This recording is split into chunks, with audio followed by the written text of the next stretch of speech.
Welcome to the Daily Forkast, September 15th, 2021. I'm Justin Solomon of Forecast News, covering all things blockchain, filling in for Editor-in-Chief Angie Lau. Just last week, we saw Solana hitting an all-time high, but things aren't looking so good now. The network has suffered intermittent stability issues, which have led to calls for a restart of the entire network. That story and a lot more coming up. Now let's get you up to speed from Asia to the world. First up, crypto industry darling Solana has had a dramatic change of fortune. The price of its native token has plunged more than 25% from last week's all-time high as technical troubles have plagued the network. Forecast News' Lachlan Keller has the details. Solana announced it was experiencing intermittent instability on the network's mainnet beta overnight Tuesday Asia time.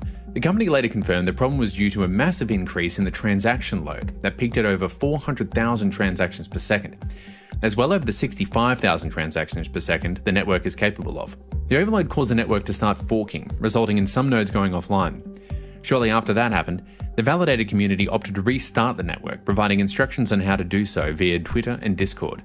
Solana tweeted that the mainnet beta restart was successfully completed after an upgrade to 1.6.25 by Wednesday afternoon Asia time, saying dApps, block explorers, and supporting systems would recover, restoring full functionality within a few hours. One expert told Forecast News glitches are to be expected across all blockchains early on in their development, saying Bitcoin experienced similar issues, so it's nothing new or strange.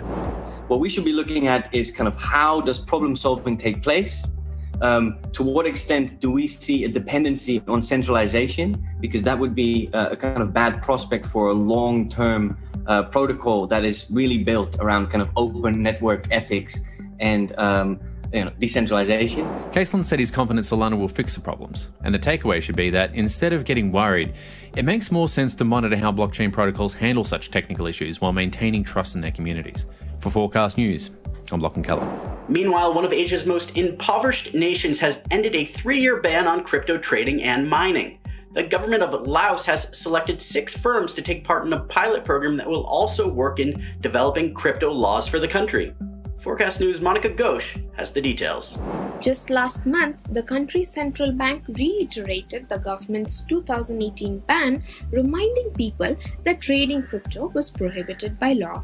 But now, according to a government notice, the ban has ended with 6 firms allowed to begin a trial of both mining and trading cryptocurrencies, including Bitcoin, Ethereum, and Litecoin.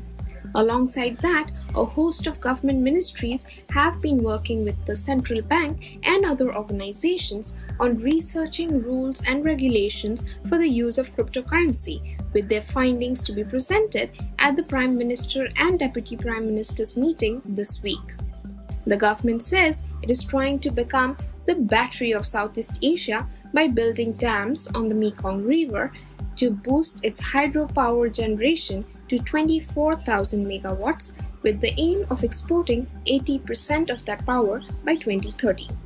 That could enable the country to tap into the cryptocurrency mining industry following the exodus caused by China's ongoing crackdown. For Forecast News, I'm Monica Ghosh.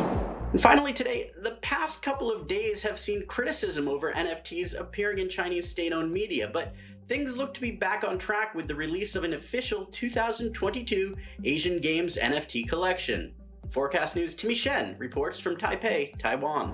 The organizers say this is the first time in the history of the Asian Games that an NFT collection has been released, and it will give everyone the opportunity to become a torchbearer. How? Well, that's because the artwork features a 3D digital version of the torch for the games. The limited edition of 20,000 NFTs priced at 39 RMB or around $6 goes on sale on Thursday via Alipay's in-app NFT sales feature. The 19th edition of the Games, an event which is held every 4 years, is set to begin in just under 1 year's time, with athletes from all around the region competing in more than 20 sports. For Forecast News, I'm Timmy Shan, Taipei, Taiwan. Goes to show everything's still in play for the NFT world. And that's the Daily Forecast from our vantage point right here in Asia. For more, visit forecast.news. I'm Justin Solomon. Until next time.